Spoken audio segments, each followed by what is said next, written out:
What's up, my friends? The holiday season has officially begun. Christmas trees are now allowed because Thanksgiving has happened. Christmas music is now allowed to be played. I hope everyone had an excellent Thanksgiving. They stuffed themselves to the brim, and they enjoyed their rampant consumerism on Friday with the good old Black Friday, so on and so forth. Holiday season means a few things. It means family, friends, food, Christmas time, and of course, Holiday Cube on Magic Online. The Modern Cube is currently up, and there's good and bads. You know, the good thing is that cubing is fun in any form, regardless of the cube, because, hey, it's cubing and it's fun. Bad news is, Magic Online cubes have never been very, very well designed. I've always been a pretty vocal proponent of how badly they're designed. They tend to focus on Planeswalkers and 6-drops, and there are very few enabler-style cards that allow you to really, draft a deck. You know, it just ends up being a mid-range slugfest of my 5 Planeswalkers versus your 5 Planeswalkers, and my Inferno Titan versus your whatever 6-drop you have. You know, and it ends up being a lot of ramp spells, a lot of Planeswalkers, not a lot of, interesting, different kind of decks you can build. The Vintage Cube is a little bit different, but it's still fun. So we're going to hop in. We're going to do, this is the Modern Cube that is currently up on Magic Online. And the Modern Cube takes this Planeswalker mid-range battle to the ends of the earth, basically. Because, of course, there aren't any of the really fun vintage cards available to us. You know, no show and tells, sneak attacks, no storm deck, etc., etc. So, with that in mind, our goal is going to be to adhere to the constraints of the cube and draft the best possible mid-range monstrosity deck we can. So we're going to keep that in mind with our picks. This means that ramp spells are good. Cards that can deal with large things are good. Cards like Cunning Spark Mage, not going to be as good because killing small creatures is not as important. So, opening pack here, we got some big boom booms. We got Dragonlord Tarka, which is expensive but quite powerful. Also kills Planeswalkers. Anything able to interact with Planeswalkers is very good. We also have Grave Titan, one of the best 6-mana cards in the cube, even in better cubes, like Legacy cubes and stuff. This is a very hard card to lose if you cast. Liliana's nice. Sword is fine. I think Courser and Spark Mage are kind of the value cards we're not really looking for. Silverblade Paladin. We're going to Grave Titan here and be pretty happy about it and go from there. Cyclonic Rift's also pretty good. They have put in a number of direct answers to Planeswalkers in the cube, at least. So the Planeswalkers are answerable, but they're still so numerous that, you know, alright, kill your Planeswalker, you just play 2 more, you know? Alright, so we have Doom Whisperer is pretty good. Sky Sovereign's also kind of nice, because it can also deal damage to Planeswalkers, has evasion, good card advantage. We're not really sure what our deck is going to look like yet, so crewing it is a pretty big undertaking. Cards like Collecting Company are really bad in this cube, because the cube mana curve is so high. There are so many Cloud Goat Rangers, and so many Doom Whisperers, and so many expensive cards. It's hard to have a low mana curve to play cards like Company. Chalice is also pretty good. I actually don't hate Chalice here for a little ramping. We're going to Doom Whisperer. Maybe Chalice is right there. I'm not really sure. Time was running out, so I panicked. Mana Acceleration is very important. Cards like Liliana, also not very good. This is kind of a cool synergy card, you know, that would fit really well in an Aristocrat style deck, but none of the enablers are in the cube. There's no Viscera Seer, there's no, as far as I know, you know, there's no sacrifice outlitty cards to help you flip it. So it's just like a card amongst a sea of cards. You know, Bonfire of a Damned, Garruk Wildspeaker. Garruk Wildspeaker is very, very good. Negate's quite good in a cube like this. So Planeswalker heavy. Cards like Mirror Entity, kind of clunky and not very good. Brutality is also a card that's not great in a cube like this, because this card is good against small creatures, spells, and burn decks. And the cube is so Planeswalker-centric and huge creature-centric, it doesn't really do enough. I'm going to take Garruk here. We're going to branch out into green. I think it's possible that Battlement or Decay tables Garruk's a good planeswalker. It's also a good ramp card, so it can allow us to play our big boom booms faster. Okay, so we got 2 kill spells here in Chupa Cobra and Ultimate Price. Possible ramp option in Orzhov Signet. The way this cube is constructed, these signets are extremely important because there are so many busted 5 and 6 mana spells that naturally the person who casts them sooner is going to be in really good shape. So signets are extremely important, even if they're somewhat off color like this signet is. Noble Hierarch is also good. Utopia Sprawl is also nice because it can't be killed. We're not necessarily green yet, although Sprawl is really good with Garruk Wildspeaker. It's also cool because it can't be killed. This is a pretty interesting pick. I don't think taking Sprawl, Signet, Noble, Marsh, Chupacabra, or Price, any of these is wrong. Sprawl is really good with Garruk, though. I'm going to take this Sprawl. I think I almost prefer Sprawl to Noble Hierarch, given that it can't be killed. Okay.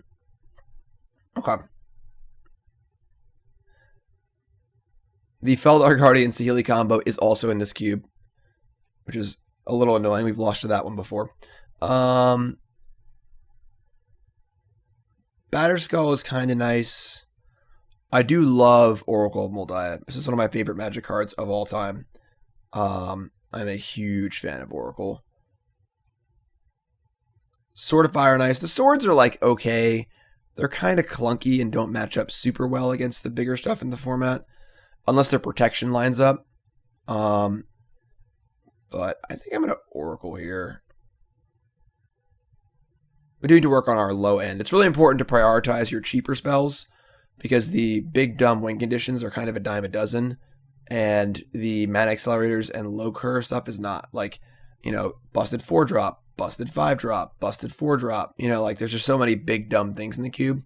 Why I'm kind of regretting that Doom Whisperer pick, but and I think here we're gonna follow that maxim, and take this Selesnya Signet. It's not super exciting, but there's so many big things that are good. I guess Nissa is also good against other planeswalkers, but one of these cards will table, you know. So let's take the Signet. Make sure you can mana ramp.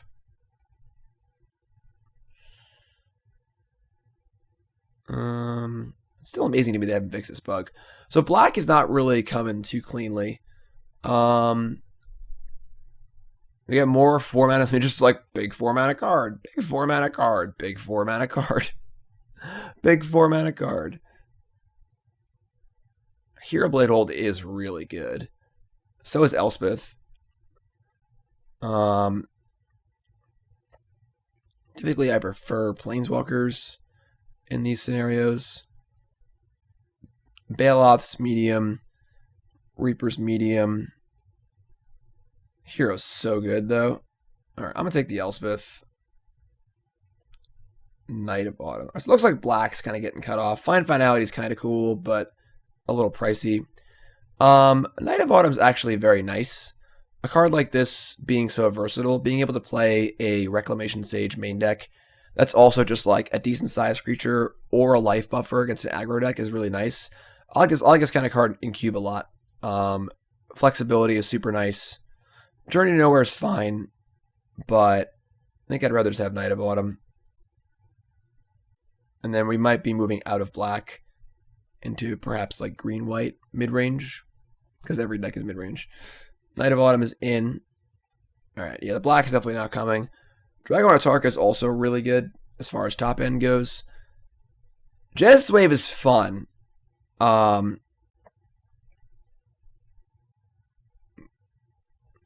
I do think that cubing is, it's obviously a competitive venture we're trying to win, but it's also kind of fun. You know what? We're going to be playing a lot of permanents in our deck. Green-white doesn't play a lot of spells. We could take a Tarka and possibly splash it, but let's take Genesis Wave, try and make things happen here. Sky Sovereign is kind of hard to crew. I do like it. It is a powerful card, but at the moment, don't have much that can crew it. And Channel or Initiate, while not the best ramp spell ever, is still pretty good. Cloud Go Ranger is also fine, but let's take the cheap card. Again, there's an abundance of 4s and 5s. Alright, so the Abrupt Decay came back. We're not playing. I don't think any deck wants to play this card. And the Disenchant's not really main deckable either. Stomping Ground for a splash or decay. You know what? I want Stomping Ground. I don't think we're playing black. And a card like Abrupt Decay isn't very useful. That stinks. Well, History is great, and Benalia and Jade Gideon's great. I don't think we're playing black. And killing small things doesn't really matter that much in this cube. History or Gideon Jura. That's tight. I'm going to take the cheaper card. I think leaning towards the cheaper card on average is usually just a better idea. Alright, so I think we're probably not playing black. It's important to be flexible. You could turn this on with tokens and stuff. Okay. So, again, the cube is very mid-rangey. As you can see, we already have multiple planeswalkers. Not a lot of low-end stuff. It's important to be able to go over the top of your opponents. And there are some big over-the-top cards here. Hornet Queen is busted. This card's really, really good. Craterhoof's pretty fun, but I don't know if we can go that big. It is a good way to go over the top, but it's only an offensive way to go over the top. Whereas Hornet Queen is perhaps one of the best defensive plays you can make. Very, very hard to beat a Hornet Queen, basically ever. So I'm pretty happy taking Hornet Queen here. Obviously, the idea of casting Genesis Wave for like 15 and hitting a bunch of creatures and Craterhoof is cool, but if we cast Wave for that much, we're going to win anyway. So let's take the Hornet Queen. We also don't have a ton of ramp yet. Garruk is good. Oracle's good. You know, we'll see, but I think Hornet Queen is just pretty busted.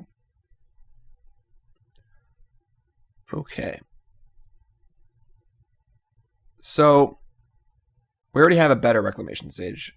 Voice of Resurgence is obviously fine, but I think the ramp is more important. Again, this sort of like early Dirtle creature is not really doing a ton.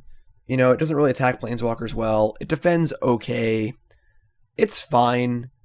This pack is pretty good. It's possible at tables. Mindstone just seems better. Again, this cube is all about 4 and 5 drops, so being able to cast our 4-drop on 3 is huge. You know, we have Selesnya Signet, we have Channel Initiate so far. Mindstone cycles in a later game. And again, I think it's possible that Voice just tables anyway. It's possible someone values Adanto Vanguard or Scavenging Ooze over it. So we're going to Mindstone here.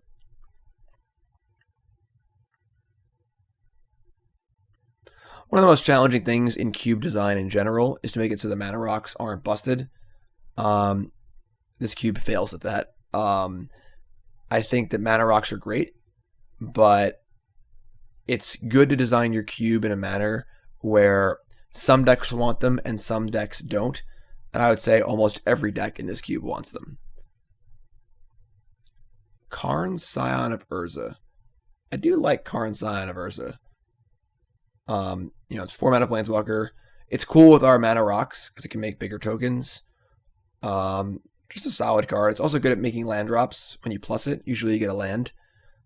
Glorbound Initiate's not really us. Oust is kind of cool.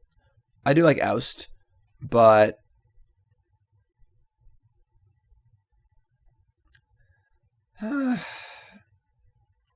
again, given our philosophy that there's plenty of big things to go around and the cheaper spells are, you know, they're a dime a dozen. I mean, they're not a dime a dozen. Could lean towards Oust here, but if it was Path to Exile or Condemn, I might take it. But I think Oust is just a little bit worse. I'll take the Karn. Karn's pretty fun too.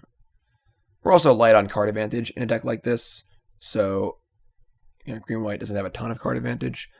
Okay, so a pretty easy Signet here. It's slightly off color, and that's not a problem at all. We also have a Stomping Ground, and now we have Gruul Signet, so splashing a red card as some kind could be a thing. J-Light's fine. Selfless Spirit's not doing much for us. Beast Within does kill planeswalkers, but at a pretty high cost. Take the ramp spell. Again, 2 to 4. It's going to be our plan here. Monastery Mentor, Knight of the Reliquary, Oblivion Ring. This is a good pack. Mentor is actually pretty good in our deck. We have, you know, 1, 2, 3, 4, 5, 6, 7, 8. non-creature spells. None of the reliquary is fine. Never been a huge Knight fan. I think I just want the Oblivion Ring, though. I think having a good quality answer to things is more important. O-Ring answers anything. You know, the best 6-mana creatures, answers planeswalkers.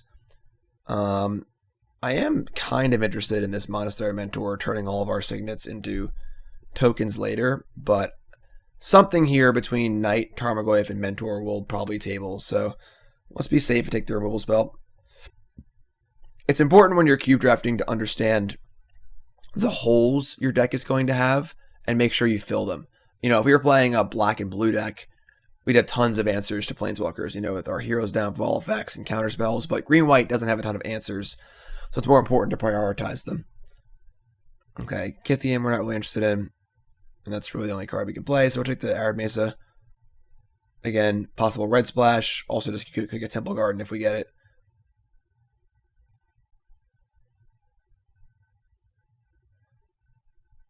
Okay. Domri, not very good in our deck because we have only 4 creatures so far, which I like. I think being creature light in formats like this is good. Primal Command is medium. Just take the land here. It's important to check your playable count. Right now we have 14 playable cards, and we're barely into pack 2. You usually end up with too many playables in a cube draft, so taking lands highly is a really good idea. Being able to cast your spells is very, very important. So Sunpetal Grove here, just nice, easy pick. Again, you're looking for sort of a term value above replacement. You know, like where if we take a random 5-drop that's good, how much better is it than other random 5-drop that's good? You know, it's replaceable.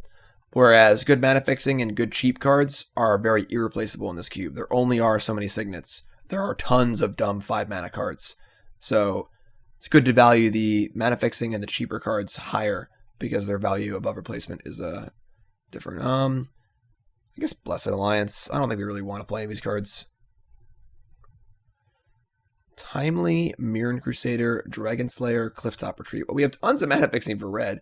No, actually, if we had that at Tarka, we'd be playing that at Tarka, but our deck is almost entirely permanents, which is cool. So we actually have no non-permanent cards. So our wave is pretty insane. I'm going to take the Timely for the sideboard here. I think that an aggressive deck could give us trouble. I don't think Dragon Slayer or Mirren Crusader is very good.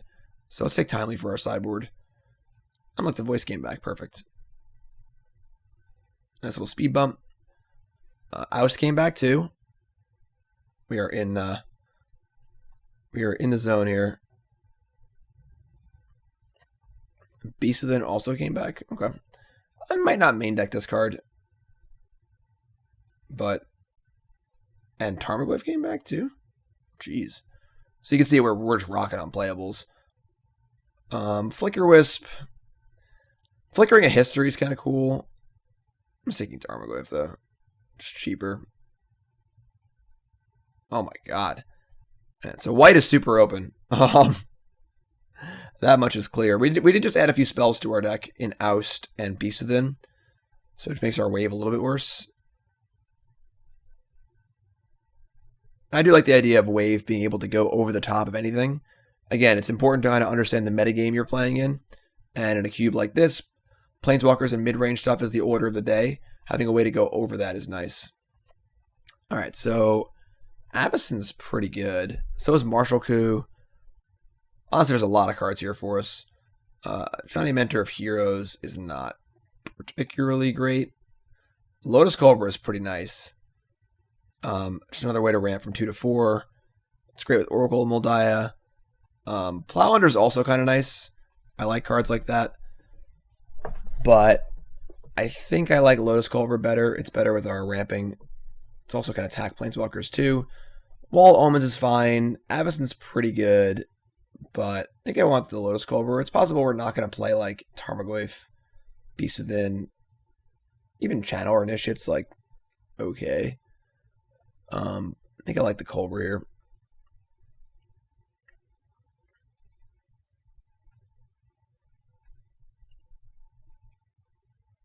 Nissa, Voice of Zendikar. The Immortal Sun's a trap.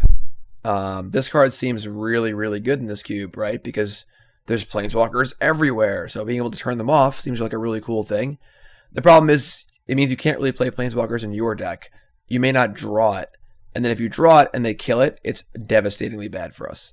You know, like I've had this card Acidic Slimed and O-Ringed, and they just keep using their planeswalkers. I think this card's definitely a trap.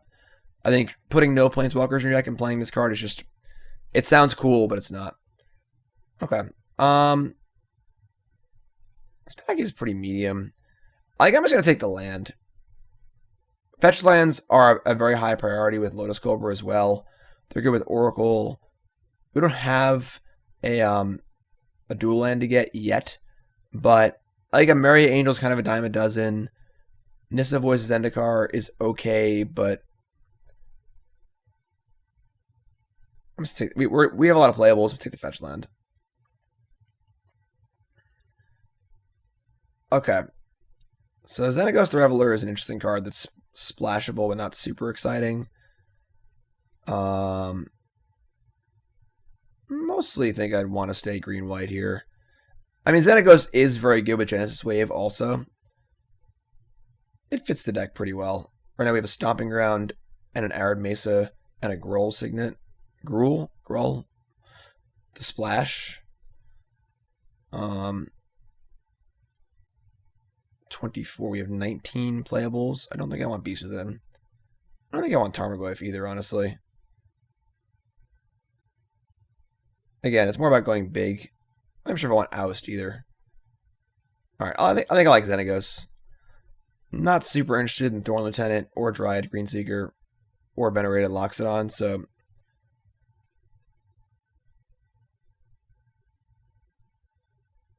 this pack's pretty bad for us. I mean, Joraga Treespeaker is very good. I'm a little worried about our mana base. I don't think we're playing as Heights either. This card's really, really good as long as you can cast it on turn 1, which I think we can. So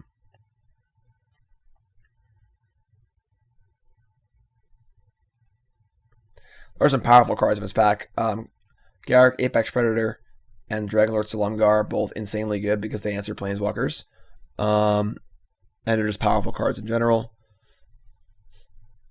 But yeah, alright, Treespeaker's good. Okay. Harmonize and Nahiri the Harbinger.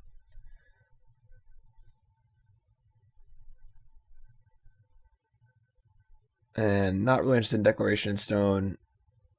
Definitely not interested in Thalia or Wolfear Silverheart. It's definitely Nahiri or Harmonize. I do kind of like Harmonize. Nahiri, we don't really want any of these cards in our graveyard, so the discard effect on the looting is mopey. We're kind of like, yeah, I don't think the looting is particularly great. And then the ultimate can find Hornet Queen, which is kind of cool, but I think I'd rather just have Harmonize. It's also a splash card, so I'd rather have a more consistent card. Alright, so we have Sublime Archangel is good, but another dime a dozen 4-drop. Banefire is cool, but I don't really need that. We also, again, want to keep our permanent count high for Genesis Wave. Genesis Hydra is actually quite a pretty good card, but I think we have enough things like that. And this Stirring Wildwood is calling my name. You know, right now we're at like 19 playables. We have plenty more possible playables here. You know, Tarmogoyf, Oust are all fine. I just want the consistency of the Wildwood. Make sure our mana base is nice. Hydra is good, but don't think it's necessary. Garruk Relentless is pretty great as far as planeswalkers go. So is Faith Fetters, though. And another good answer to stuff. Quarantine Field's also not bad in this cube either. It is a little awkward with Genesis Wave, but I think it's Garruk or Fetters here. We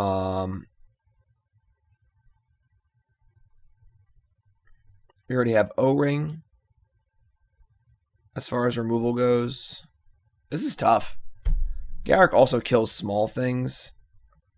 I think I like Garruk. Manatithe. Get him with the old Manatithe. This pack is not really for us. Martial Coup is good. That is a good, powerful card. However, it's bad with Wave.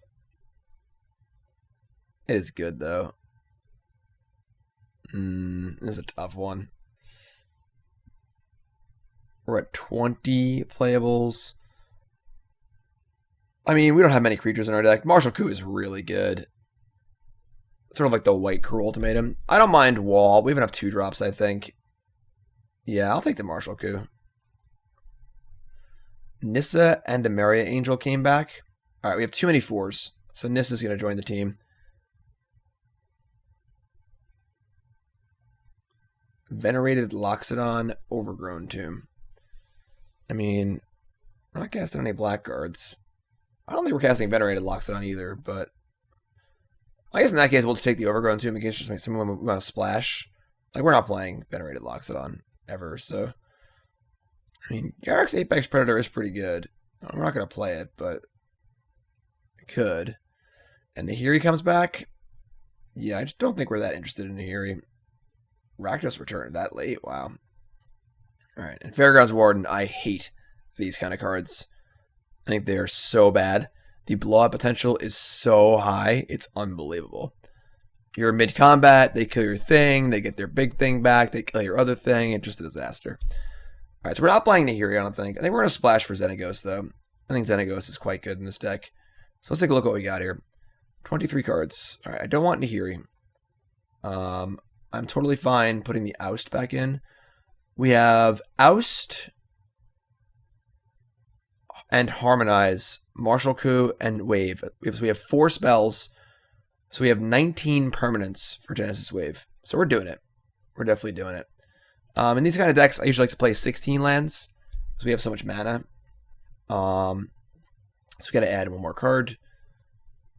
It is Tarmogoyf or Blessed Alliance. I don't think we need Beast Within. We can board it. We have answers to stuff. You know, we have O-Ring.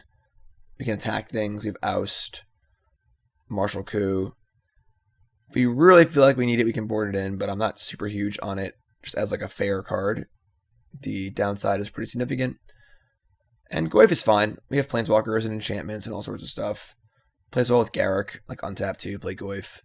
Blessed Alliance is okay, but not great. So we have some good sideboard cards here. You know, Alliance, Timely, Beast Within, Manatithe if needed. Don't think the Nahiri's that good. So we're going to play just no mountains. We have nothing that fetches basic lands. We have Mindstone, Channel Initiate, Lotus Cobra, Stomping Ground, Arid Mesa to facilitate our small splash of Xenagos the Reveler. And otherwise, we're just playing some forests and some plains.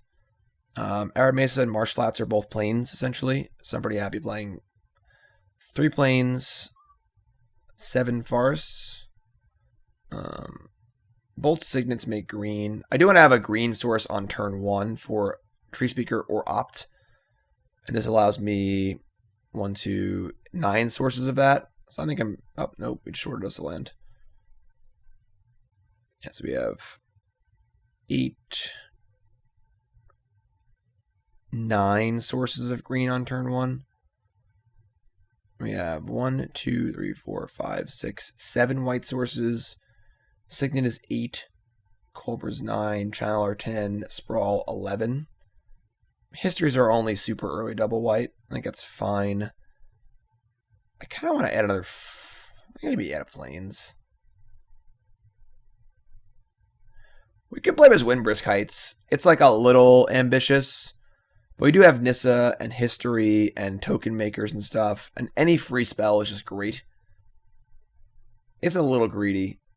It is definitely a little bit greedy.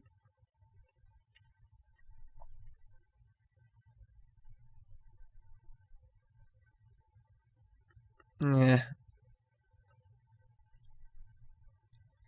The tap land will probably hurt us more than the upside will. Alright, it wants to add a forest.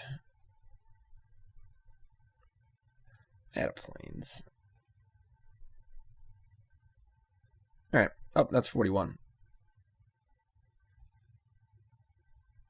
8 forests, 9, 10. All right, yeah, that's fine. I like this. So, overall, I'd say our deck is pretty good. We are doing basically the things you want to do in this cube. We are ramping. We are playing Planeswalkers. We have a lot of grindy elements, and then we have a little bit of over-the-top elements as well with Martial Coup and Genesis Wave. We have some removal. Removal is not super important. Everything's so mid-range based. And we have an O-Ring. You know, it's possible we should be playing this for our main deck. I don't think so, though. And then we have some good sideboard cards, too. Overall, I'm pretty happy with our deck.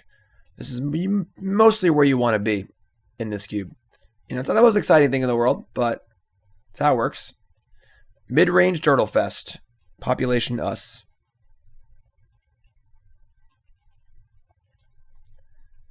I'm looking forward to casting Genesis Wave. A wave where X equals 4 seems quite good in our deck. There's only 7 mana, so it's very doable.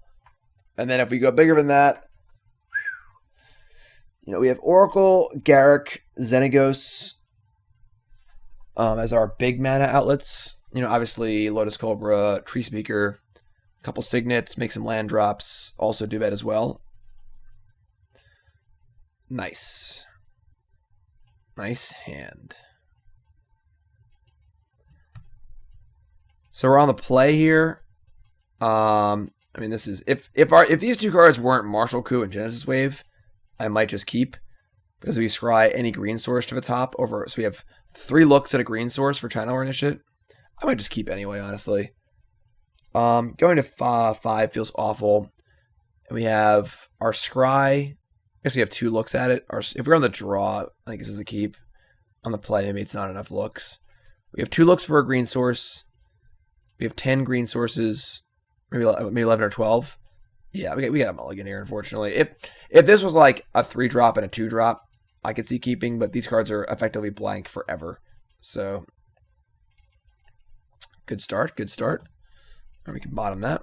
There's plenty of mana.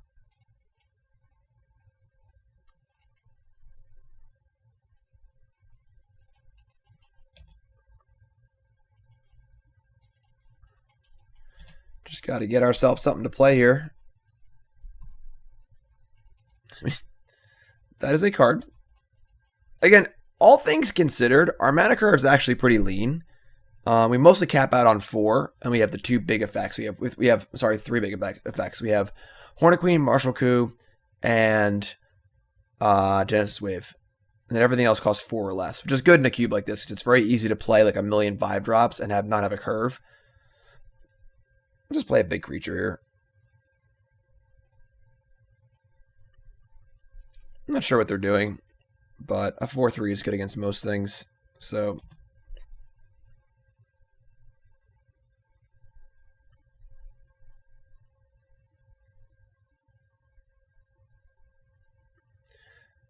really want to draw basically any Planeswalker or Harmonize.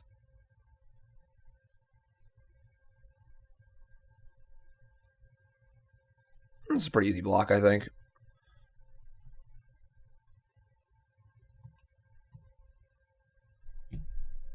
Well, I mean, we're building up to Martial Coup, which is really good. You know, it's only 2 more lands, one of which is white, but Martial Coup is quite good. Definitely a game-winning card by itself. We have O-Ring for a possible Planeswalker. Thunderbreak region. All right, that's a good one. Okay, worst case I go here. If we didn't draw a land, I might have O-ringed the Thunderbreak, but now that we're 1 land off of casting Martial Coup, that's pretty good. We have double white.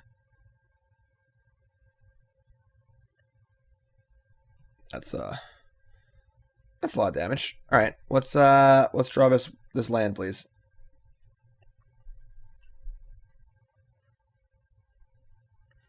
No shortage of 4-drops in this cube. Okay. I still have 4 cards in hand, but on the Mul to 5, you can't ask for much more than a turn 6 Martial Coup, you know?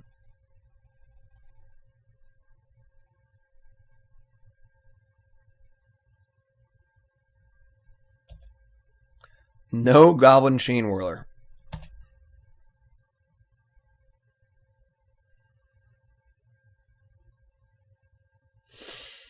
That's worse.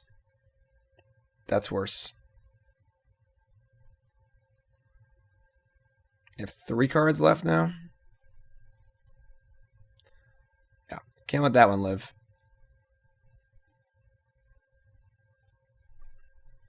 Well, unfortunately, we're out of cards because we're only going to 5. It'd be nice to have 2 more cards in our hand, but they got 4 cards left, and we're going to hope they're not that good. They probably all are because everything's a 5-mana bomb in this cube. So we're in trouble. That was good. Looking for a good draw. It's probably one of them. Karn, Voice, Oracle. Yeah, we're probably dead here.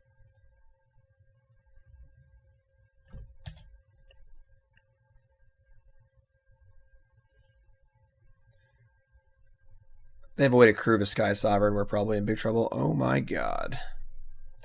Just the old 1 to 7. That's this cube in a nutshell. They get to kill Chandra, make tokens, 1 token crew Sky Sovereign. Yeah. Yeah. Okay. It's pretty cute. Alright. Pretty tough game there, obviously. This is definitely this cube in a nutshell, though. You know, the same deck that's playing Kythian and On Crop Crasher is also playing Karn. But it's kind of how you have to draft this cube. Just maximize your power level. Alright. Man.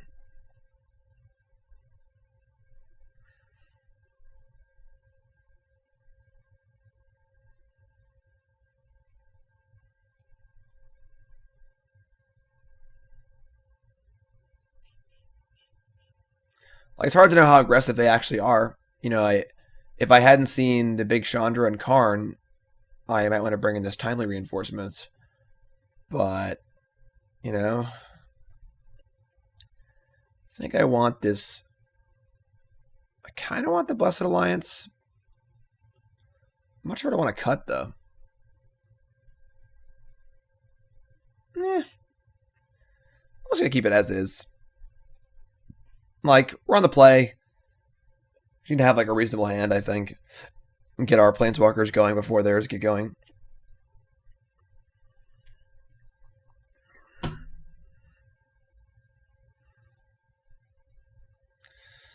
Alright. Alright, that's fine. It's not super exciting, but plays.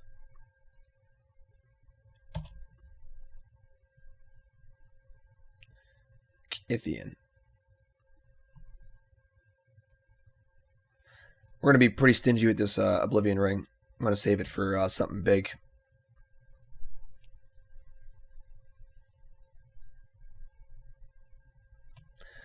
Ah, the old Adanto Vanguard Karn deck. It's a classic. It's a classic. Treespeaker. Okay.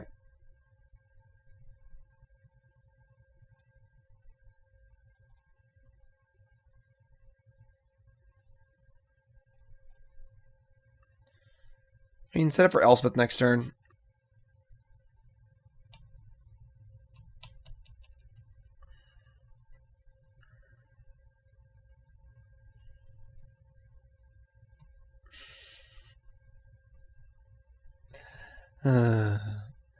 The old Fire Drinker Satyr Karn deck. No attack.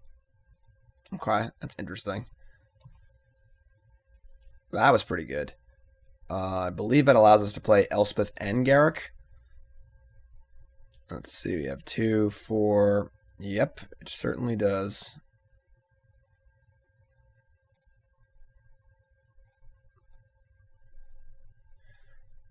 And things feel pretty safe here. We're going to have an extra token in play. Everything's going up. So we have multiple blockers, and all of our loyalties are pretty high.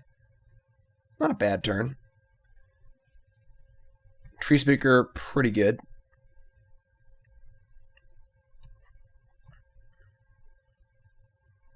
We also have Overrun being threatened.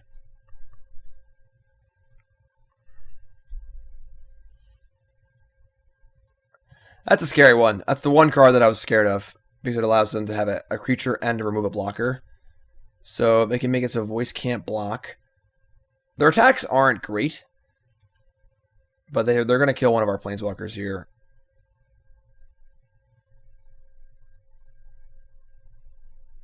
Alright, so voice can't block. No matter what we do, this Elspeth is dead. So we're just going to trade our token with Kithian so it doesn't flip. And then next turn they can't on-crop us. So that's like worst case scenario probably. But then we have Garruk.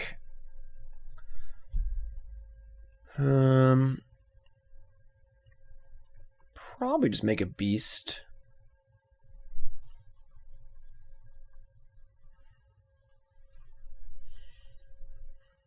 Tension here is if I want to keep leveling this up and try and get it to be a 1/4 so it's a better blocker. Or just leave up Stirring Wildwood to block, which also kind of works.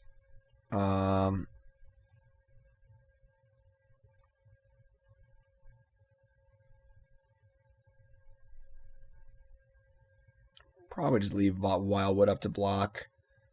Probably not going to attack at all, honestly. Adondo Vanguard is currently a difficult card to deal with. I guess the Stirring Wildwood can block it. Yeah, let's get in.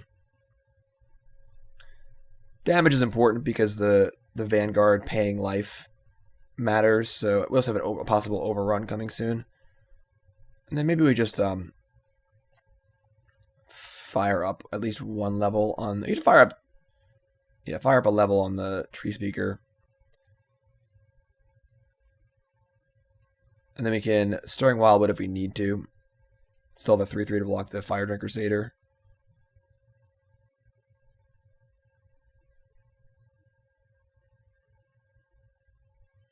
It's possible that might have been greedy, but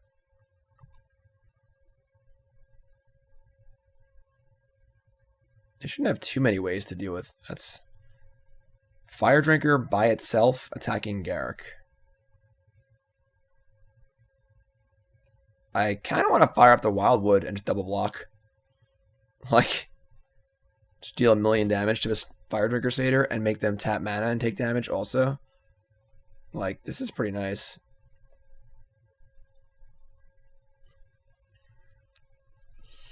We have O-Ring for their next big thing, and we have the board pretty well covered.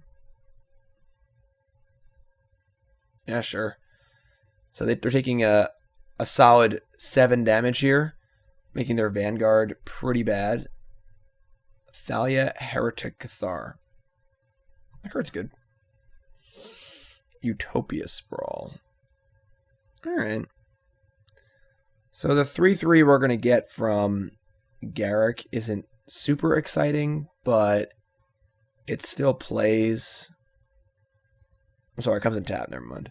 But we have Stirring Wildwood to block, we have Voice to block, Treespeaker can also block.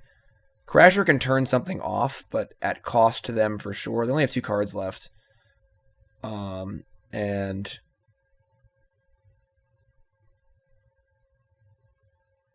it's going to cost them a lot to try and kill this Garruk. Yeah, I'm cool with this. We'll sprawl here. We'll name white. And now we can activate the Wildwood. We're not going to level up this time. Having the extra blocker seems too important. Make a tap token and just say go. Of course, they can't on-crop Crasher our Stirring Wildwood because they won't be active when it attacks. I'm going to pray they don't play Inferno Titan here.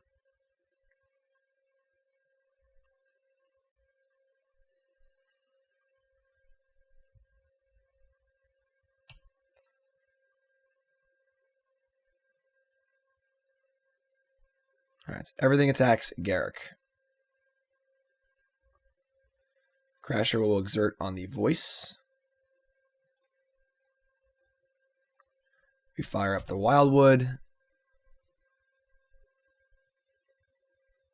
Wildwood goes on Thalia.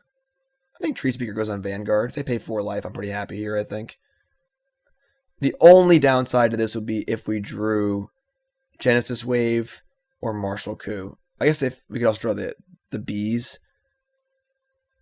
Yeah, you know what? Actually, this is bad. I don't need to do that. We'll just kill the Thalia. We're just killing Thalia, and then Garruk's dying no matter what, so it's fine. We prefer no shock here, but it's not the end of the world if they have it, so that's fine. So a pretty good trade for us. Obviously, we draw land. Now I think we just slam jam.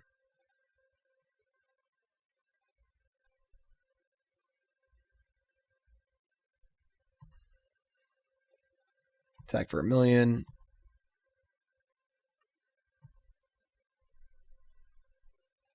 They're at 2.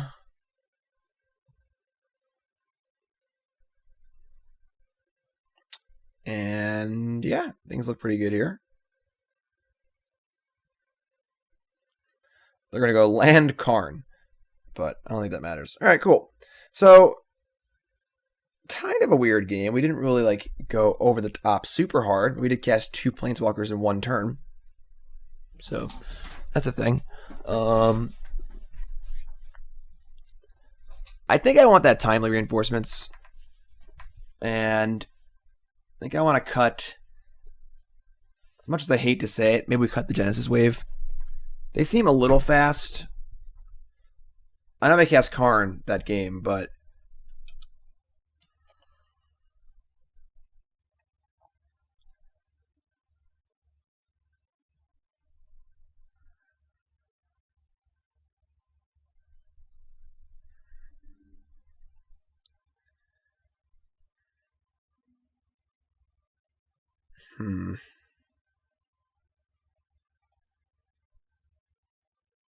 what could we cut?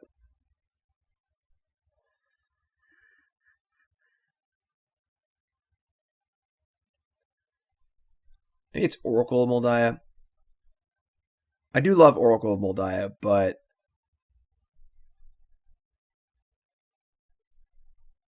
it's not a great defensive card, and the advantage it accrues over a longer game. And if they have a fast attack and flying creatures, the advantage it gains might not matter. Yeah, I'm going to cut the Oracle begrudgingly.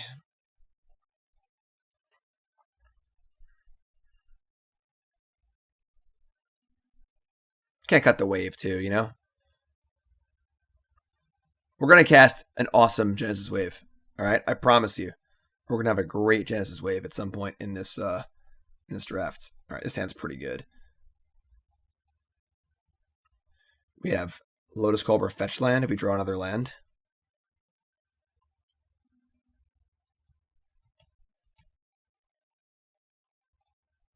All right.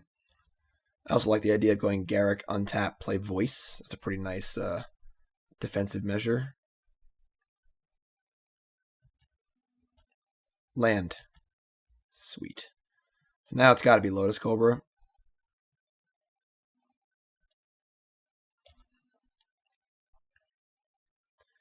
We can actually go fetch land, Garruk, untap, History, which is also pretty sweet. Nope. Oh, that makes our fetch land pretty ugly, but okay.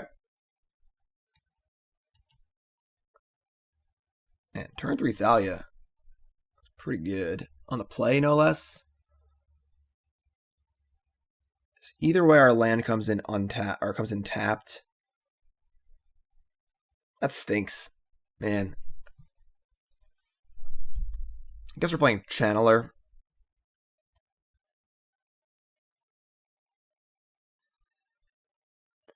It is hard to defend Planeswalkers when they have a Thalia in play.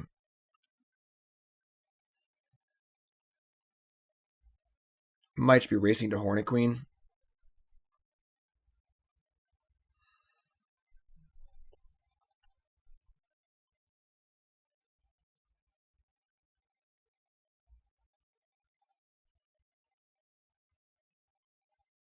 Yeah, this is fine.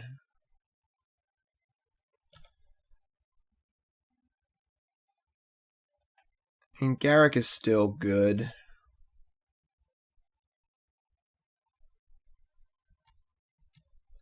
Eye is good. This is one of the better aggro cards in this cube, for sure. And it's just excessively good against Planeswalkers because so many Planeswalkers come into play and make a token that can defend it. And Daya turns that off. Turns off lands, obviously.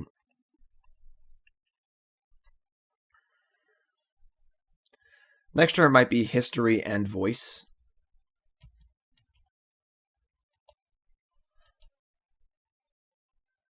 Wow, nothing? That's great for us. I'm not going to O-Ring Athalia. I want to save it for something bigger. Let's add a white.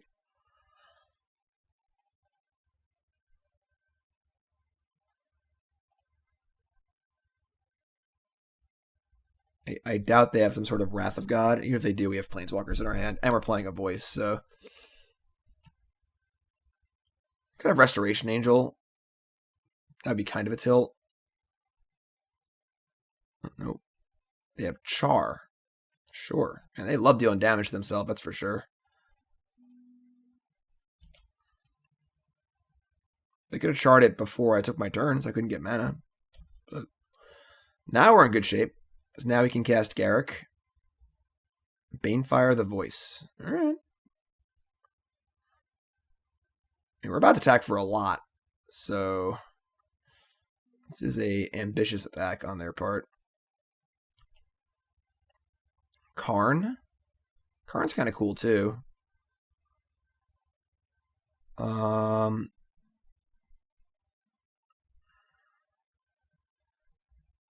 could Garruk untap and play O-Ring, but I don't think I like that. I think I just like Garruk, make a token and attack with the Elemental and the Vigilance creature. Chump block Thalia, and we can cast Hornet Queen next turn.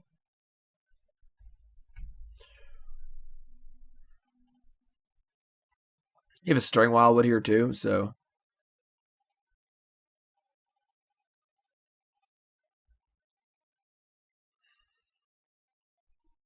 Sure. So, did a good job building a board. We did our thing, and it all worked out. Mana acceleration, Planeswalkers. Simple as that. I think our deck is maybe lacking. Maybe that Faith Fetters pick over Karn was wrong. You do want to have some removal, you know, but we're also like, I think that in other colors, your Planeswalkers can assume the role of removal. The black Planeswalkers kill creatures, the red Planeswalkers kill creatures. The white and green ones don't do that as much, so I think that in white and green, you need to prioritize removal a little bit heavier. I'm still not willing to play Beast Within, but if we had a Path to Exile or another O-Ring effect, I'd probably be pretty cool with that. Hornet Queen's also like sort of our removal spell. Yeah, we just cannot stop with these one land hands. Give me one extra land, this hand's great. This is a forest, I might keep this on the draw, but that just seems unreasonable. Our deck's pretty good. I don't think it's worth it to take risks when you think your deck is good. If you thought our deck was really bad, then you kind of can just let it rip, you know, and try and get lucky, but I think our deck is good. Opponent mulligans also, so sounds great.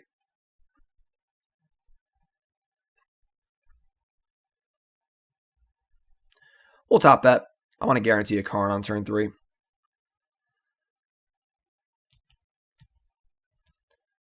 And we're going to name white.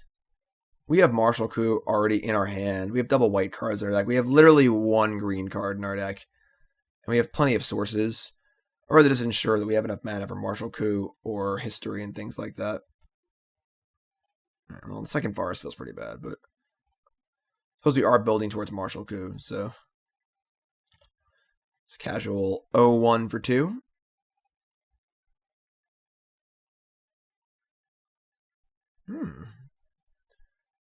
All right.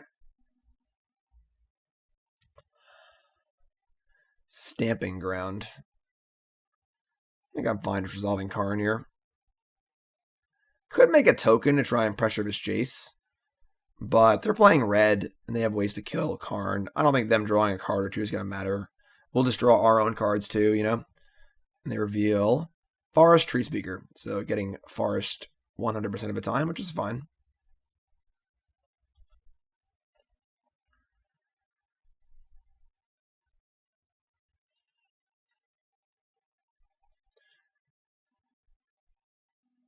Jace has now been a divination. And then if they want to have us draw cards, that's also fine. So P is not bad. No land drop. Interesting. Jeez.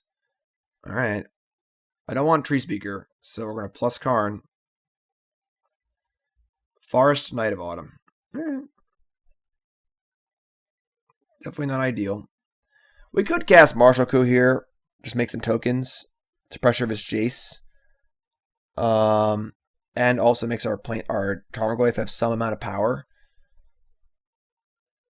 But I think we can do better than that. I don't think we're really in a huge rush. They're also going to be forced to make us draw a card next turn if they want to use Jace. So I think we're fine here. And our silver cards are Knight of Autumn and Treespeaker for our Karn.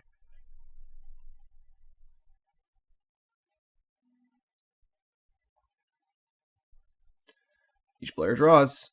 Forest. Fantastic.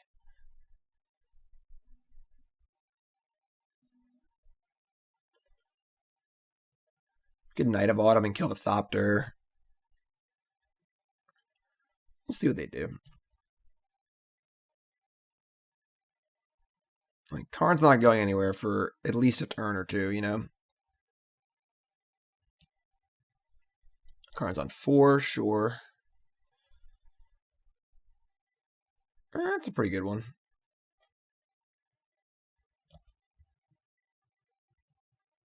Don't think Treespeaker or I guess Knight can kill Solemn, which I don't hate. It doesn't feel great, but it'll require us to go down. I'll just draw a spell here.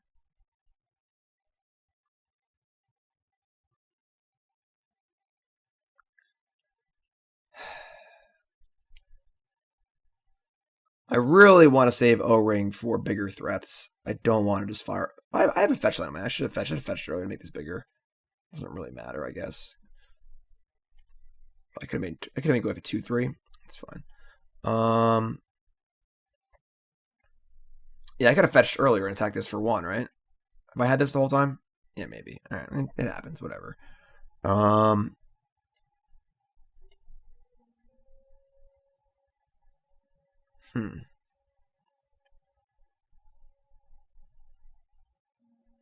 We get Treespeaker. I mean, Knight of Autumn. We can kill we kill the Thopter and then can block the Solemn. We're kind of setting up for Martial Coup anyway, but now they get to draw 2 more cards off Jace. I guess we could just kill Jace right now, right? Yeah, we can just. I'm sorry, we this is better. So we might lose our Karn, but we can Knight of Autumn, kill Solemn, and then fetch, and Goyf will have 3 power. We just kill Jace. Then they can then attack back and possibly kill Karn, but I think that's fine. We have Marsh Coup set up. Yeah, we're going to do this.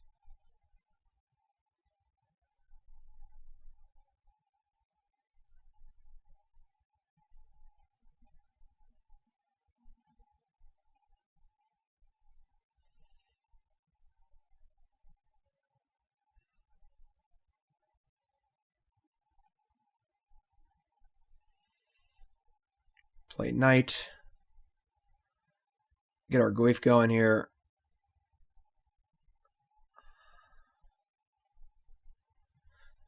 And attack Jace. No plans to O-Ring anything.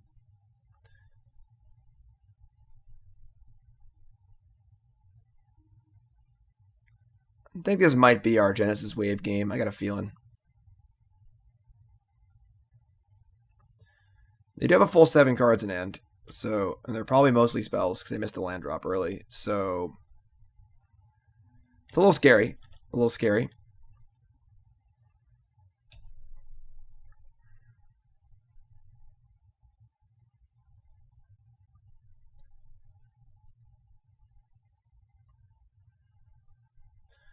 We now have Martial Coup at the ready, though. They play some Planeswalker. We can kill it with O-Ring. Terminate Tarmogoyf. Sure. This is a scary spot if they have a counter spell.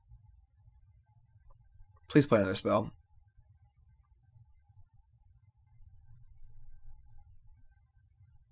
Counter spells are pretty good in this cube. Obviously, everyone's trying to play 5 mana idiots, so Cards like Mana Leak are quite good. Alright. Oh, that looks bad for us. I guess we'll see if they pump or not. They don't pump, they probably have a counterspell and things are bad for us. But we'll have Karn at least. Alright, then they have a counterspell.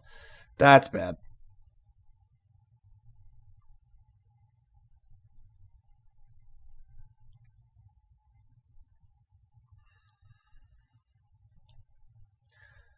We get to keep using Karn, but now we need to beat whatever. Oh, no, wait.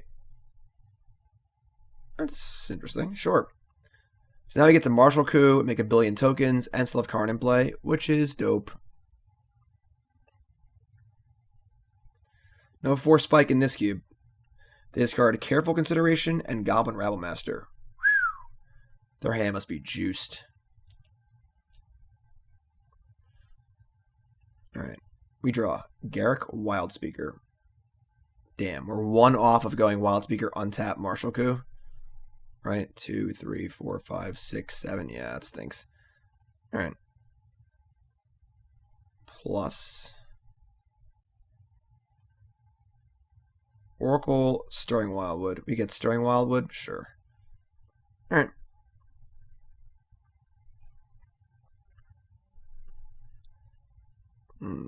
Not gonna bother attacking, they're just gonna block. Boom! The White Cruel Ultimatum. Very powerful card. Very, very powerful card.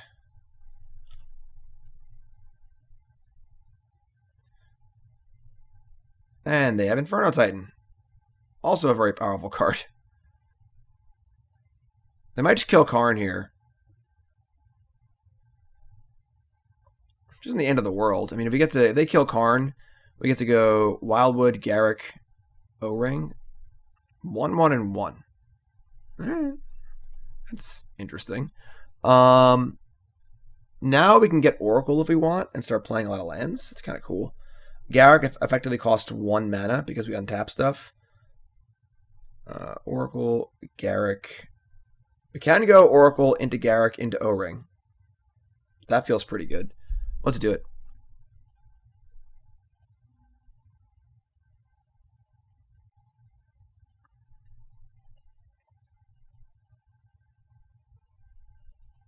Oracle.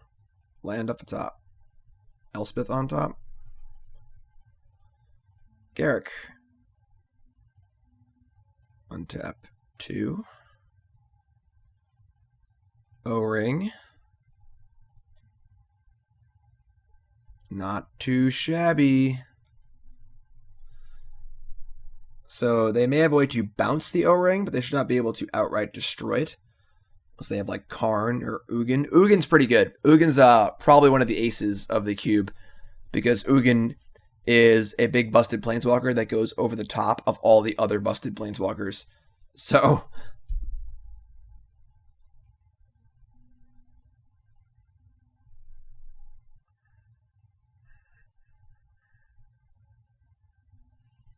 not a bad board state.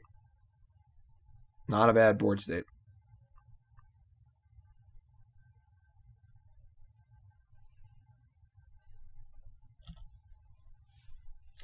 Bunch of mana. Genesis Wave would be dope.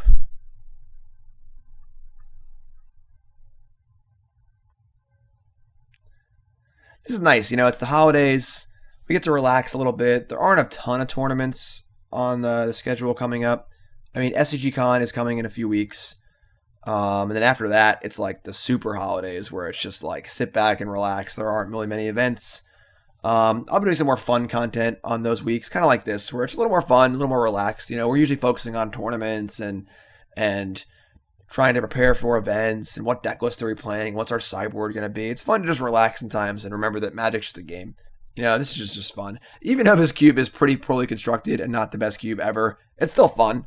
You know, I do wish I wish that I could design the Magic Online cube. I think my cube is pretty good. I wrote a 6-part article series on Star City like years ago called The Cube Compendium, where I outlined my cube design philosophies. It's a good read. I wish that Wizards would read it, but Alright, we have Mimic Vat and Ralzeric. So they are going to Mimic Vat my my Oracle. So they can now make a copy of it. They can sneak attack a copy of it into play, basically. But they're going to lose their Ralzeric, which is fine also. They only have one card left. This is really good for us. Top card, Elspeth. We also have Overrun available to us soon, too. Alright, we're going to plus here. Let's start with the plus and see what comes up. Nissa, Lotus Cobra. Okay. Well, we're going to play a bunch of stuff and kill Ralzeric and set up the Overrun next turn.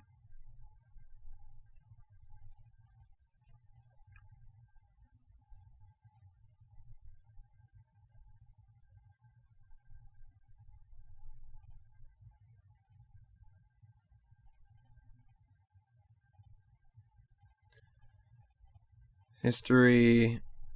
Make a Knight. I think we're going to start plus Garruk and just threaten lethal next turn. If we minus it, we can't ultimate. So we'll just plus it. I know it feels weird to not like make it token, but let's threaten ultimate. We have a million creatures in play. Attack Ral, attack them. It's going to be pretty hard for them to win next turn. And there you go. This is the game state that you want in this cube. Multiple planeswalkers all going up at the same time. So again, your goal is to either assemble this game state or find cards or things that are good against this game state. Ugin the Spirit Dragon being one of them. O-Stone's expensive, but okay. Again, having attackers to attack planeswalkers is good. Like the hasted flyers are kind of cool. Again, cards like Martial Coup are good. I mean, the creatures aren't as important. For example, if our opponent had Martial Coup here, it wouldn't be very good. But I don't think there's any like planar cleansing type cards in this cube. But all right, so they're going to make a copy of Oracle of Mul Daya. Their top card is a Delta. That's a really good one. Cyclonic Rift is really good, and they have O-Ring. We got to kill them next turn. Because they'll get their Titan back and bounce all of our stuff. They're cycling it away or shuffling it away. Wow. Scrybug. It's still on top.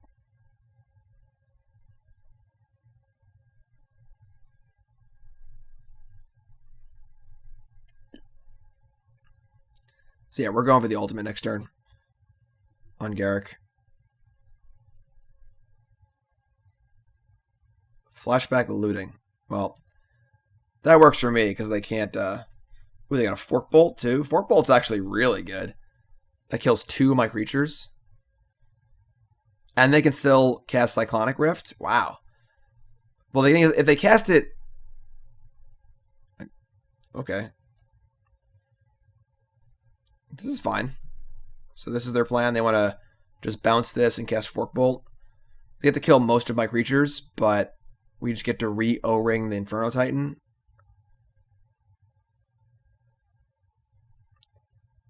So yeah, this is just 5 damage wherever they want, and then the game state returns back to the way it was. So if they want to kill, I guess they could like kill a bunch of creatures and like shoot down Garruk so we can't ultimate.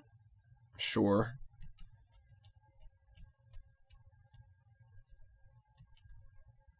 We still have our Stirring Wildwood. We have our O-Ring. History makes token next turn. We get back Nissa also, and minus the Nissa. Mizium Mortars. They got some good ones.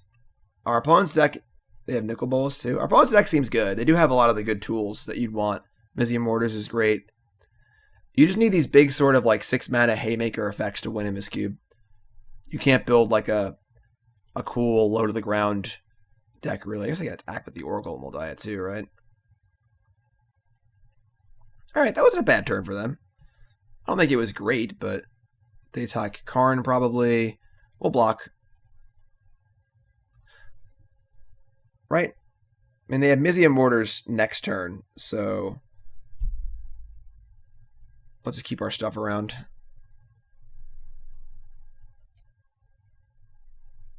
Alright. So, untap.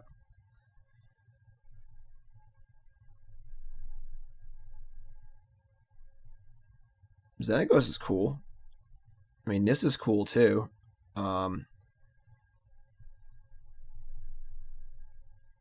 let's do all of the things.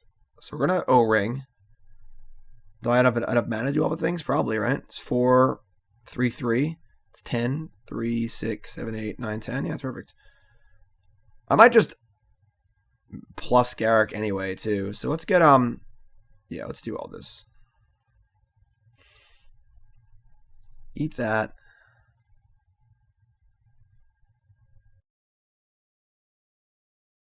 Excuse me. Get Nissa. Xenagos. We're going to make a 2-2. We're going to just jump with Elspeth because we're going to lose the creatures anyway. Jump that. Play Nissa. I guess we can untap these 2 lands. Activate Stirring Wildwood so we get a counter on our Wildwood too. Come on, Magic Online, you can do it. I know there's a lot of stuff in play. Minus Nissa to pump the team. Attack for a lot.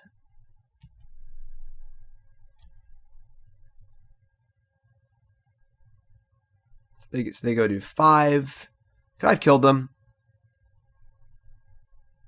Maybe.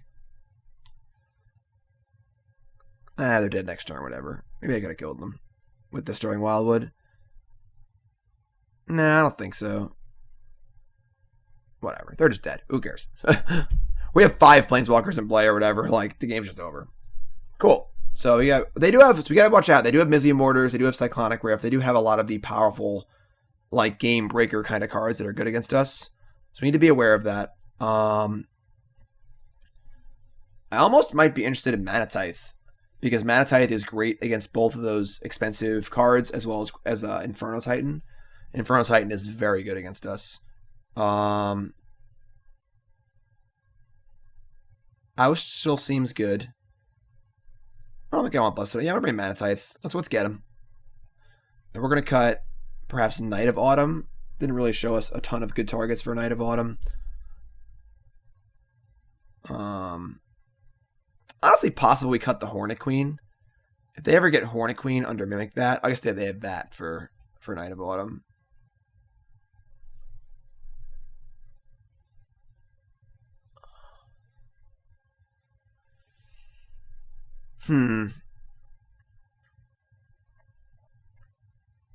What do I want to cut? All of our cards seem so good. They have Rabblemaster for Oust. Maybe Oust can go. It's good against Rabblemaster, but they don't have a ton of things. I can also see, honestly, maybe cutting a land. Like, on the draw, we have so many mana sources, and our curve isn't really that high. I'm going to cut a land. I'll be a little greedy. 15 lands with Sprawl, Treespeaker, 3 mana rocks, Lotus Cobra, and Channeler Initiate. And our curve doesn't really go past 4. We have 3 big things, and that's it. I'm just going to do that. I think in cube drafts, people play too many lands because they're used to regular limited. In regular limited, you want 17 lands usually, but that is a higher proportion of lands to spells than in most constructed decks. Because in constructed, you're playing cantrips, you're playing cheaper cards, lower curves, better mana base, and cube drafts are like that also. Like, this is a 2-lander, we can keep it because we have Treespeaker and cheap things to do and so on and so forth. So I think 16 lands is my norm for cube drafts. I'm not afraid to go to 15 or even 14, depending on my deck. And that's the thing that people don't do enough. All right. In my Stomping Grounds. And don't kill my Treespeaker.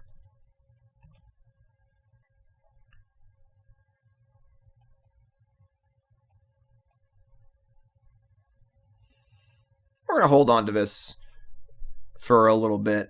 I don't think we're going to use it that aggressively. It's definitely the kind of card you want to use sooner rather than later usually. But it's going to stop one of their game-breaking... Oh, it's a really good draw. One of their game breakers, I think. A castable card. That's fantastic. So now, next turn we have Xenagos and Karn, hopefully, or Karn. It's Harmonize, too, and try to draw some lands. Put the sorcery in the graveyard for Tarmogoyf.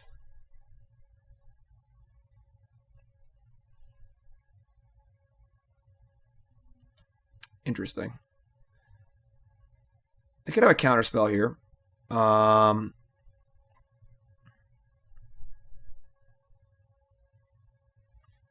We also could Mana Tithe back if they have a counterspell. So the question becomes, what do we want to force through here?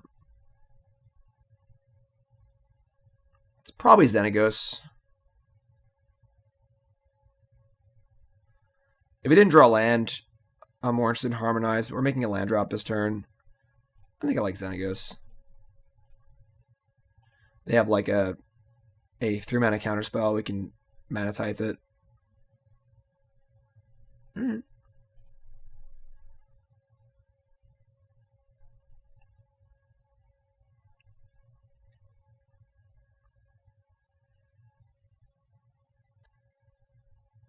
I kind of play defense. If they have like a shock, let's say, or a lightning bolt, and they end step kill Tarmogoyf, then the Pyromancer and the token can attack Xenagos. I'm just going to say go here. I think we're in a pretty good spot. The thing about Planeswalkers is, obviously, every turn they're in play is better for you because they're doing more and more things. So we're not really in a huge rush, I don't think. Pia. Do we want to Mana Tithe this? Or do we want to hold it for bigger things later? I think we're just going to Mana Tithe this. I think we're about to press our advantage big time. We're about to play multiple spells next turn. We can add a bunch of mana with Xenagos. Yeah, I'm just gonna Mana Tithe this. I kind of want to save it for bigger things, but yeah, they don't play a land this turn. It's just insane for us. Now our Goyf is huge also, so now we can Xenagos makes at least 3, if not 4 mana. I could play a Voice, and then it would make 4, and then I could play Karn. I'm also kind of interested in playing Harmonize, although plussing Karn will also probably get us a land.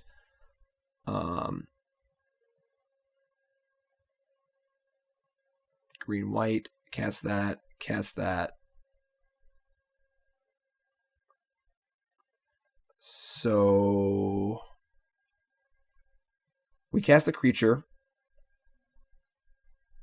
Then we make 4 mana.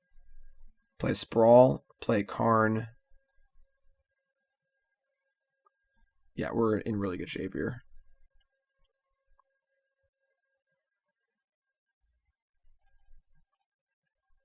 And Karn will probably draw land too, so alright. Add red, red, red, green. I should tap the other way, so I didn't put the Sprawl on the Stomping Ground. That's fine. We'll just cast. We have 2 mana here too. If we had a land, we can play Harmonize also.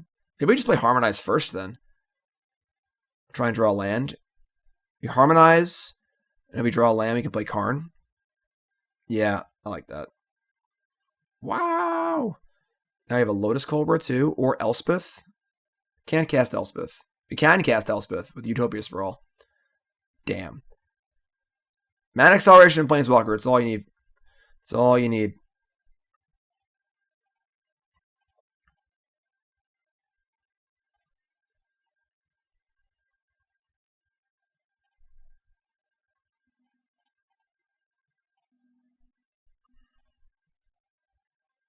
Just gonna make a token. And attack with Voice. I should concede. Yeah. Nice turn 4, Jim. Thanks. Xenagos is pretty nice in decks like this. Just obviously a stream of threats. And then the mana is also pretty reasonable. Our opponent didn't concede? Oh, I'm sorry. There is a little Magic Online lag, which usually means they're conceding. Alright, yeah, I mean, with only 3 mana available, I can't see them getting out of this one. We have Karn Cobra next turn.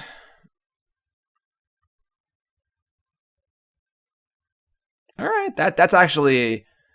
The 2 land in 1 turn is a little scary. Inferno Titan would be good. Again, all the big cards we said. Inferno Titan, Cyclonic Rift, and Mizium Mortars. I might just kill him this turn, though. Are we close to killing them? We're kind of close to killing them.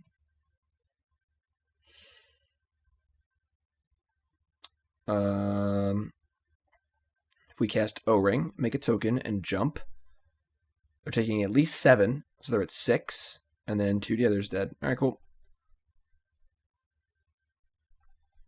Sure is easy when they're just dead.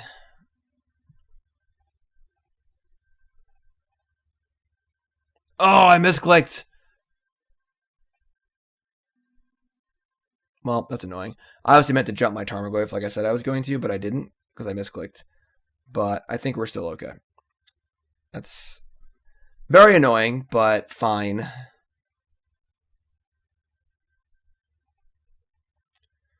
mean, now we just cast Karn, I guess. Boo-hoo. Alright.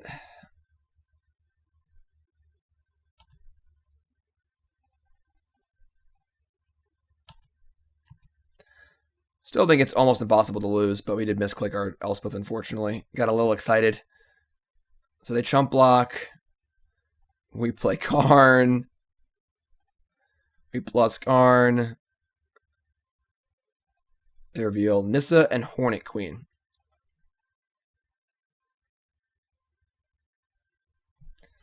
Okay.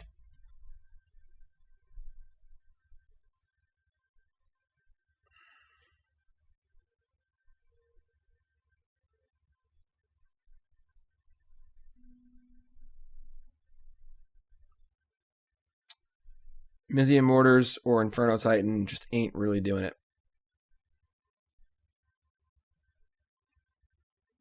Hey. They did have that Chamberlain is pretty good here. Thinks all our planeswalkers.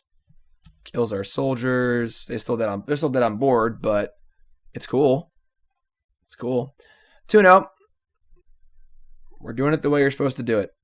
Ram spells and planeswalkers. It's all this cube is about. It's basically the only viable strategy, so make sure you're doing it better than everyone else. Yeah, I think honestly, Magic Online actually made a pretty cool cube by accident. Well, they didn't make it, someone else made it, but they ran the core set cube somewhat recently.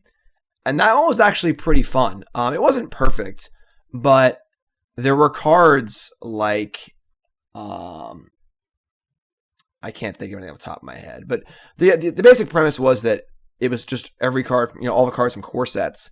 And there were tons of like fun build around me cards. There were like, aura cards and cards that cared about auras. And there were just things that cared about things besides just good cards and mana. This is a good cards and mana cube. Whereas fun cubes are cubes that have things that make you want to build a certain deck. The aura deck, the token deck, the sacrifice deck, the reanimator deck, where there's cards like Careful Study or Chromatic Star or Goblin Bombardment, or just cards that make you want to do certain things, not just I'll play this big planeswalker and I'll play this big planeswalker, and the core set cube was actually pretty fun. So I wish they would just learn some lessons from that, honestly. All right. Treespeaker's great. We got our planeswalker, we have our 2 big cards here, so we're a little looking for a little more in the mana department, but okay. We're gonna hold on to our fetch land. We have Lotus Cobra in our deck. The old level attack. It's classic, Next turn. Don't kill it, don't kill it, don't kill it, don't kill it, don't kill it. That's a little tempting. Oh, that's insane. So I wanted, the decision was, do we play Garruk and make a token, start getting our planeswalkers going, or do we play Knight of Autumn to deal with the Stone Rain, the Signet? But with Garruk Wildspeaker, we can do both.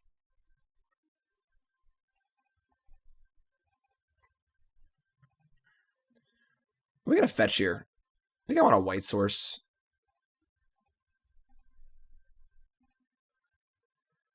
Like Stomping Ground doesn't allow us to play Martial Coup. We only have 1 red card in our entire deck. If we draw it, we're going to feel dumb. But we're also setting up for a big wave, too, with our Garruk and Joraga Treespeaker, which is kind of nice. But, yeah, I think I just want to do this. Nice turn 3. The OG, Garruk Wildspeaker, the original gangster, one of the first original 5 planeswalkers. Quite good. It's quite good. Look at this mana base here. A little modern Jund. This is a good one. Another good ramp card in this cube. Kodama's Reach, very good at ramping you and ensuring you make all of your land drops. Also Cultivate, but Kodama's Reach is much cooler as an arcane spell. Ooh, okay. Island Swamp. Lots of colors. We can wave for 4 here. We have a lot of... Our deck is almost all 4-drops. And our deck's almost all permanents. Let's do it. We said we were going to wave at some point in this draft. We're going to wave. All right, let's go. Big wave. Lots of planeswalkers. Come on. Just no Harmonize, no Oust. I think those are our only 2 spells. And no Hornet Queen. So we have 3 misses and 26 hits in our deck. Oh, X is 5? I can't even do math. 5 is better than 4. Great. Do it. Karn, Wildwood, History, Oracle, Signet.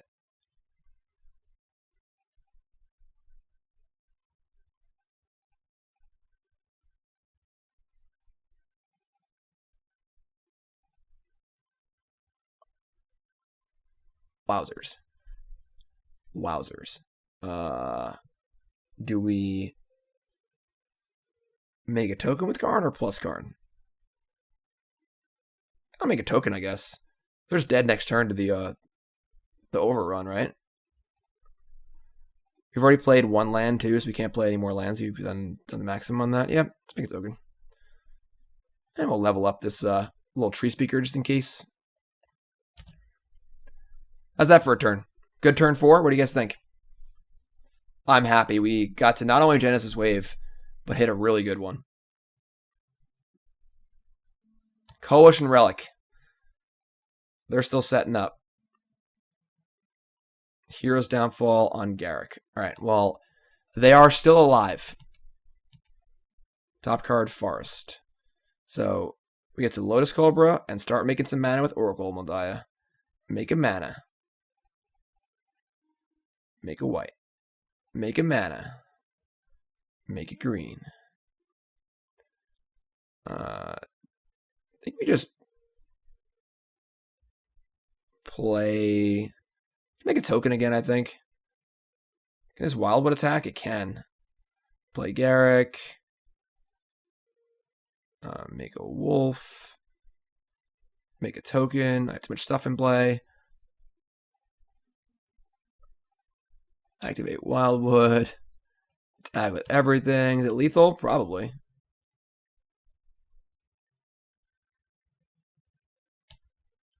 Nope, not quite.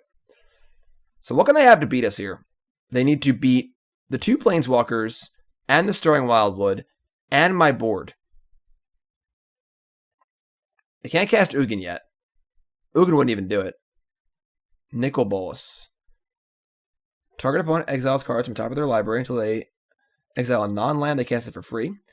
Each opponent exiles 2 cards from their hand. Deal 7 to an opponent or planeswalker. Yeah. So unless they can ultimate this right now, they're dead. They get a Gruul Signet.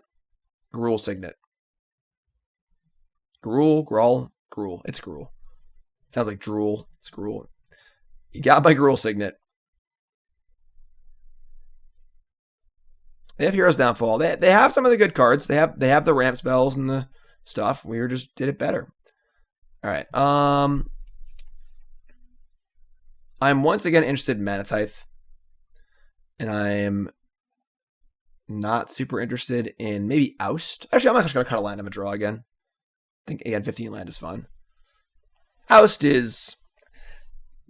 I mean, we didn't see much of their deck. We kind of just killed them on turn 5, so... It was a nice Genesis Wave. Woo!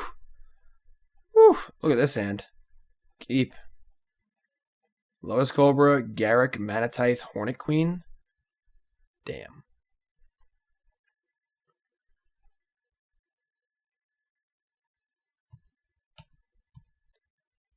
Alright. So we want to draw, like, maybe History of Benalia? Overgrown Battlement. Alright.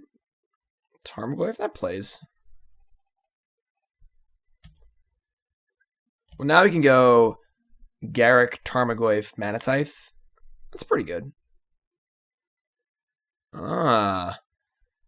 They're actually going to interact with me in some way. That's no fun. Uh-oh. I think we drew all 3 planes. I think this fetch land is dead. That's super awkward. Only have 3 planes in our deck. That's bad. Okay. That's no good, but we'll find out, I guess. I don't recall exactly. We can't look at our deck list, so. Alright. Manatithe it is. I know we have no ways to fetch a green source. Our only dual land is Stomping Ground. So let's draw a forest. That's so bad. Alright.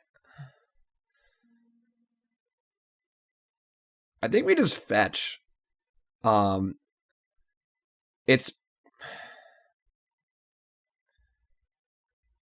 puts another card in the graveyard for Tarmogoyf.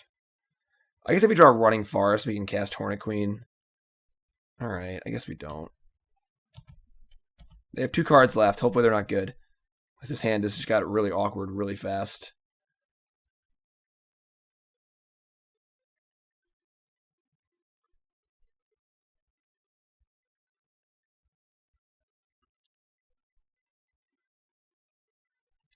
Killing that Lotus Cobra was obviously really bad for us, but even more so because we didn't use our Marsh Flats the following turn and therefore drew the only remaining planes.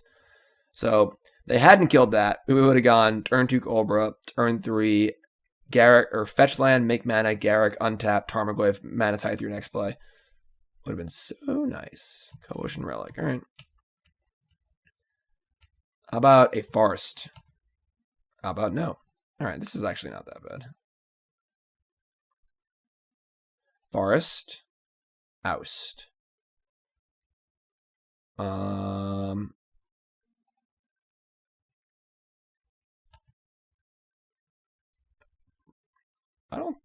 guess we could like decide if we want to draw Oust or not.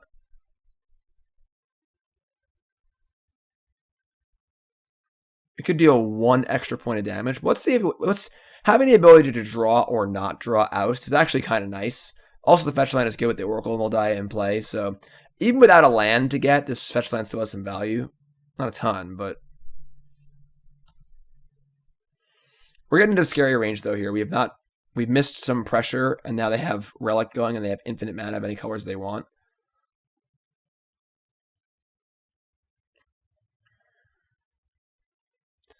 Like they're in the 7 to 8 mana range, which is scary.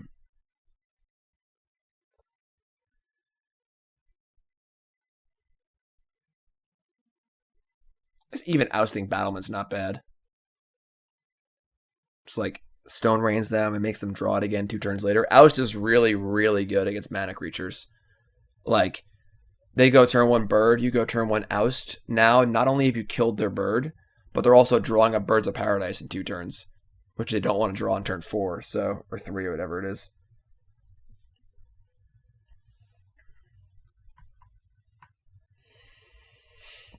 Up. Signet.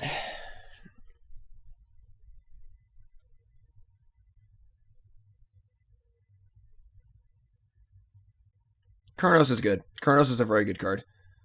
And it's not a creature, so we can't oust it. So as it stands, I guess we could just oust the Battlement. Yeah, I'm going to oust the Battlement, I think. We have 1 card left.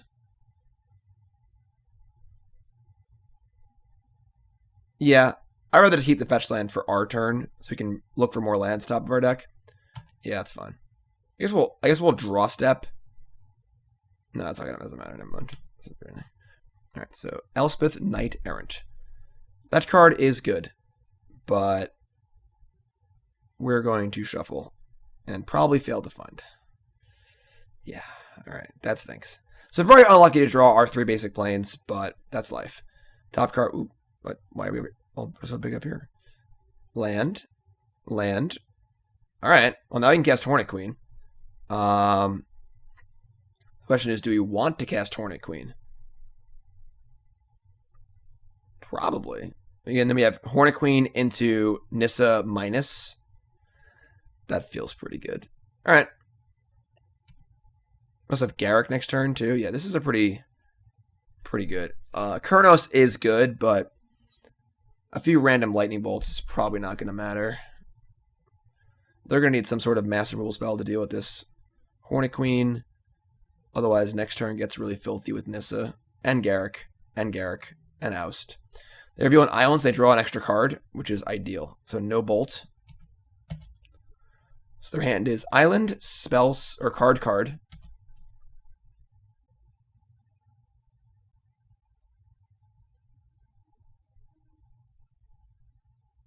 Don't be Massacre Worm.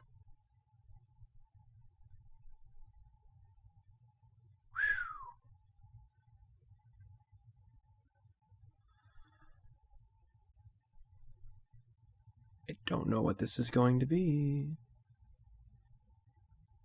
Looks like they're paying X, maybe Black Sun Zenith. They're paying a lot of mana. Alright.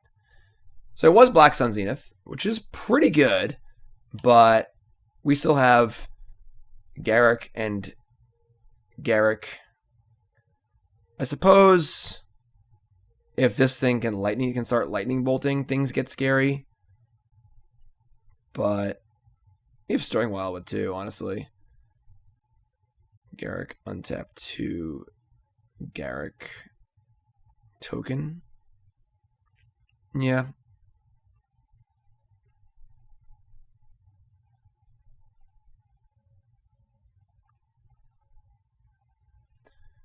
We're going to hope they draw land next turn. If they're able to bolt down my Garruk, it feels pretty bad, but we actually are threatening lethal next turn, right, with our overrun. Because we have the Stirring Wildwood too, so Zealous Conscripts. That card, one of the best cards in the cube. Purely based on the context of the format. Because stealing Planeswalkers is so insane. Now I get to bolt this, take Garruk, and ultimate it. That's unbelievable.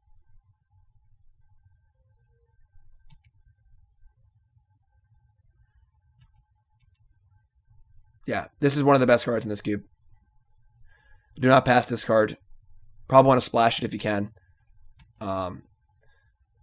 Overrun is not the most ridiculous ultimate to steal, but if you steal any other Planeswalker's ultimate, the game usually ends on the spot.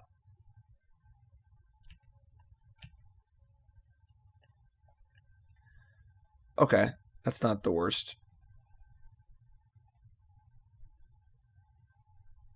Whoa. Okay. I think I don't hate just playing Knight and killing the Relic. History is fine also, but I mean, they're obviously splashing a lot of colors here, so cutting them off of red and possibly double blue and stuff seems kind of cool. We play Nissa and plus it. Doesn't really do a ton. Then they just attack it. We have to block. They might bolt our wolf next turn. Yeah. Can't destroy Kurnos, unfortunately. That would be nice. We got the tools here. I mean, they are out of cards. You know. They revealed Search for Tomorrow. Alright. Kurnos is really good. It's like a Planeswalker, it's hard to deal with. I'll get a mountain here. See, they have all their colors. That's fine.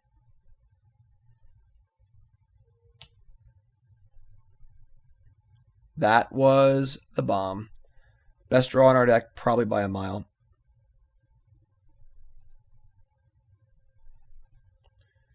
So you want to cast O-Ring and then probably History. We could oust this Conscripts and just try and get aggressive, but I don't think we're at that point yet. Better lucky than good. This is also a knight, which is cool too. So little standard synergy. Thoughtseize. That's not bad. That's not bad.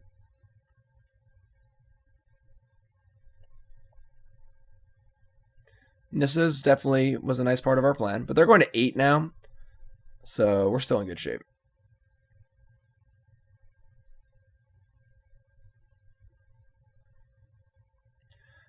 We draw a red source, we get to attack with the token and the Wildwood also. It's a Mind Stone. One of the 6 Infinity Stones.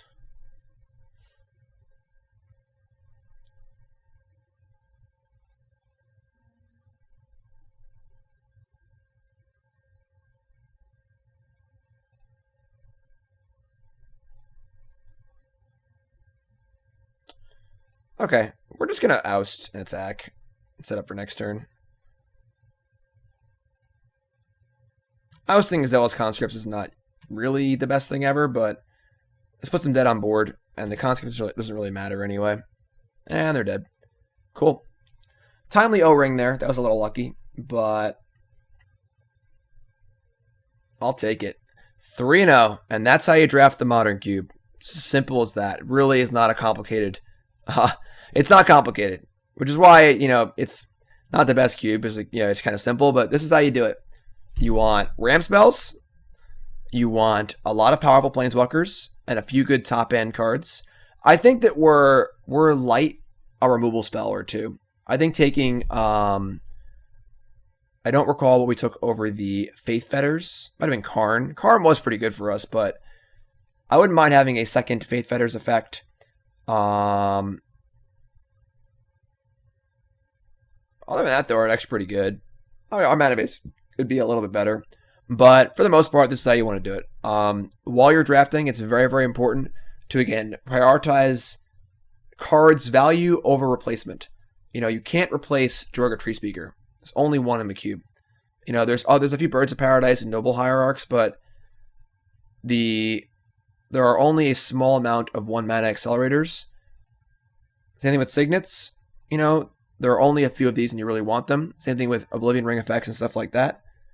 We really, really want those. There are a million big, dumb idiots and planeswalkers. They are a dime a dozen. There are so many 4-mana and 5-mana threats in this cube that you can safely pass all but the very, very, very best of them to ensure that your curve looks good. You don't want your deck to look like... I can't edit it, can I? I was going to pull out these 3 cards and put in like some 4 and some 6 drops or whatever. You don't want your deck to look like that. It needs to be somewhat quick. And then it's important to recognize that this is the metagame. This is what a good deck in this format looks like.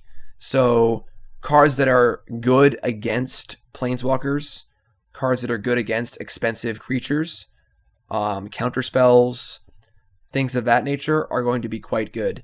And you can use that in your card evaluations as well. A card like a Johnny Vengeant is perfect in this cube. Because a Johnny Vengeant it's a good planeswalker. It moves to ultimate quickly. It deals with permanence. And it stone rains your opponent so you can win the mana battle. So a card like that. A card like Lenalendra Archmage, also very, very good in this cube. As it just counters all the planeswalkers, So it's important to understand the context of his format. A card like Rakdos Returns, also quite good. Because it can kill a planeswalker and make them discard cards, These sort of late game powerhouse cards are very good. And then, of course, the mana acceleration to cast them. It's pretty hard to be an aggro deck in this format. The average converted mana cost of this cube is like 5.5 or something. That's an exaggeration. But, there aren't enough 1-drops and 2-drops. And there aren't really enough disruptive elements for those 1-drops and 2-drops to overpower cards like Inferno Titan, Hornet Queen, Martial Coup, etc., etc. So this is the best way to do it. There are other ways, of course, but this is definitely the baseline for what this cube is. Mana acceleration, planeswalkers, mid-range stuff. Simple as that. So hopefully you find folks enjoyed this video. I had a lot of fun doing it. Again, Magic Online Cube is not perfect, but it's still fun. It's still fun. I'll probably write an article at some point on CoolStuffInc.com over the holiday season about cube design. I haven't touched the subject too recently, honestly, because I've been very busy and just haven't gotten time to cube with my cube. But maybe I'll sit down, I'll update it, and I'll post the list and stuff and talk about it. I think cube design is extremely interesting, and I think that most people don't have a very good grasp on it. Most people won't put a card like Chromatic Star in their cube, or Karn Feeder or Careful Study. And those are the cards that let you draft fun, interesting decks. So look for that at CoolStuffInc.com over the holiday season. Hope you all had an excellent Thanksgiving, and I will see you fine folks on Friday for my article, of course. And as always here on CoolStuffInc.com. If you haven't checked out the site, make sure you do. Of course, my articles are there, as well as Jeff Hoagland and a bunch of other great writers. And, of course, the best deals on all your gaming supplies, Magic the Gathering, as well as other card games, board games, miniatures, you name it. And lots of cool sales happening, too. I believe it is Cyber Monday. Don't quote me on it, but I'm pretty sure it is. So check it out, CoolStuffInc.com, and I'll see you fine folks on Friday for my article. And, of course, next Monday for my next video here on my Monday video series, CoolStuffInc.com. See you guys later. Have a good one. And have fun with the cube. It's not great, but have fun with it.